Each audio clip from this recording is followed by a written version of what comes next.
आणि बारामती पोटनिवडणुकीसाठी करुणा मुंडे देखील रिंगणात आहेत। पार्थ पवारांच्या फोन नंतर करुणा मुंडे अर्ज मागे घेणार होत्या, मात्र 6 तारखेला धनंजय मुंडेंनी फोन करून आव्हान दिलं, त्यामुळे निवडणूक लढवण्याचा निर्णय घेतल्याचं करुणा मुंडेंनी सांगितलंय।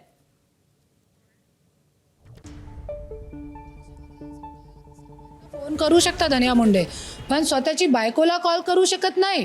तो माझा पण फर्ज आहे ना याच्यामध्ये।